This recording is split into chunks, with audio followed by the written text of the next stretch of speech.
Assalamualaikum warahmatullahi wabarakatuh. Alhamdulillahirabbil alamin. Wabihi nasta'in ala umuri dunya waddin. Wassalatu wassalamu ala asrofil anbiya'i wal mursalin wa ala alihi washabihi ajmain amma ba'du. Puji dan syukur kita panjatkan kepada kehadirat Allah Subhanahu wa taala yang telah memberikan kita kesehatan. Salawat serta salam juga kita panjatkan kepada Nabi besar, Nabi kita Nabi Muhammad sallallahu alaihi wasallam. Sebelumnya saya berterima kasih kepada Bapak Ahmad Nurun selaku dosen mata kuliah Hukum Adat yang telah memberikan kesempatan untuk memenuhi tugas mata kuliah Hukum Adat. Saya Meli Senja Indriani dari kelas C223 Prodi Hukum Universitas Teknologi Digital akan memaparkan atau menjelaskan hukum adat yang ada di daerah saya, yaitu 7 bulanan, yang dimana 7 bulanan yang biasa dilakukan di daerah saya adalah membelah kelapa oleh calon ayah dari calon bayi yang dikandung. Ayah sang calon bayi harus membelah 2 buah cengkir yang kulitnya sudah dilukis tokoh pewayangan Jawa. 1 cengkir berlukiskan Sri Kandi dan 1 lagi Arjuna. Orang Jawa bilang, pitung ulan iku balik enom maneh, yang bermakna kehamilan itu kembali muda di usia 7 bulan. Jadi dijaga baik-baik. Acara 7 bulanan lekat dengan tradisi Jawa atau sesajen yang wajib ada. Cengkir atau kelapa muda warna kuning dan rujak. Rujak ini tidak boleh melewatkan sabut cengkir, buah delima dan jeruk bali. Dalam tradisi ini, sang suami atau sang calon ayah dari bayi itu memecah kelapa muda yang telah ditulisi dengan tulisan Arab atau diukir gambar Kamajaya dan Dewi Rati atau Arjuna dan Dewi Sinta di beberapa daerah dengan kapak atau pisau besar.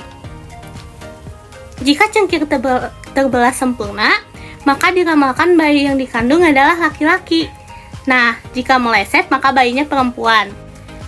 Tradisi ini merupakan bentuk kearifan lokal yang syarat makna.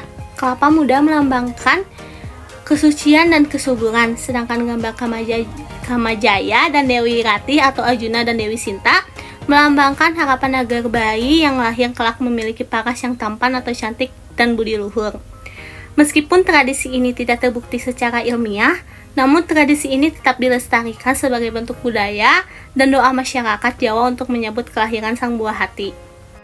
Dapat diambil dari cerita sang suami istri yang pernah mengalami 7 bulanan membelah kelapa muda itu. Disaksikan beberapa pasang mata, cengkir bergambar Arjuna adalah cengkir pertama pilihan suamiku untuk dibelah. Prok! Cangkir itu pun terbelah 2 sama besar. Artinya, wah, anak kalian nanti laki-laki, seru mereka. Amin. Meskipun agak bertanya dalam hati, bukankah hasil USG bulan USG 3 dimensi? Beberapa kali menyebutkan bahwa anak kami kelak perempuan. Ah, lupakan, namanya juga tradisi, jalani saja. Syukur tak terhingga saya bisa melewati masa sulit awal kehamilan, di mana saya mengalami morning sickness yang membuat saya kehilangan 4 kg berat badan pada 4 bulan pertama. Perlahan-lahan naik dan aktivitas bayiku di usia kehamilan 7 bulan ini membuat sensasi hamil begitu membahagiakan. Oh ya, akhirnya anak kami lahir laki-laki, tepat seperti prediksi 7 bulanan, dan dapat dibuktikan dengan kisah tersebut. Tradisi membelah kelapa pada saat 7 bulanan seringkali dilakukan karena dianggap sebagai momen penting dalam perkembangan janin. Para orang tua percaya bahwa membagi kelapa pada saat itu dapat membawa keberuntungan, keselamatan, dan kesejahteraan bagi ibu hamil dan janin yang dikandungnya. Juga dianggap sebagai cara untuk merayakan tahap penting dalam kehamilan dan untuk menyambut kedatangan bayi dengan harapan yang baik. Asal-usul tradisi membelah kelapa pada saat 7 bulanan tidak memiliki catatan sejarah yang pasti, namun praktik ini telah menjadi bagian dari budaya dan kepercayaan masyarakat di beberapa daerah di Indonesia, dan mungkin memiliki akar dalam kepercayaan tradisional dan ritual yang berkaitan dengan kesuburan, keselamatan, dan perlindungan bagi ibu hamil dan janinnya.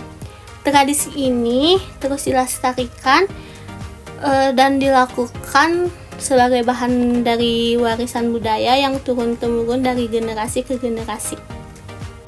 Secara hukum, praktik membelah kelapa pada saat 7 bulanan biasanya tidak diatur secara spesifik, karena ini lebih berkaitan dengan aspek kebudayaan dan kepercayaan. Dalam banyak kasus, praktik ini dianggap sebagai ekspresi kebebasan beragama atau kebebasan budaya yang diakui dan dihormati dalam banyak sistem hukum. Namun, penting untuk memperhatikan bahwa praktik tersebut harus dilakukan dengan memperhatikan kesehatan dan keselamatan ibu hamil serta anak yang dikandungnya. Jika ada risiko kesehatan atau praktik yang melanggar hukum atau etika medis, maka dapat timbul pertimbangan hukum atau medis yang perlu dipertimbangkan. Menurut pribadi saya, melihat praktik pembelah kelapa pada saat 7 bulanan sebagai cara untuk merayakan kehamilan dan menyambut kedatangan bayi dengan harapan yang baik. Meskipun itu mungkin tidak memiliki dasar ilmiah, tetapi sebagai tradisi budaya, hal itu dapat memberikan momen kebersamaan yang berarti bagi keluarga dan komunitas. Namun, saya juga percaya bahwa penting untuk menghormati pilihan individu dan memastikan bahwa praktik tersebut dilakukan dengan memperhatikan kesehatan dan keselamatan ibu hamil serta bayi yang dikandungnya. Mungkin itu saja yang dapat saya sampaikan. Mohon maaf bila ada kesalahan atau kata-kata saya yang kurang dimengerti atau kurang paham atau ada salah-salah kata yang kurang jelas. Wabillahi taufiq wal hidayah. Wassalamualaikum warahmatullahi wabarakatuh.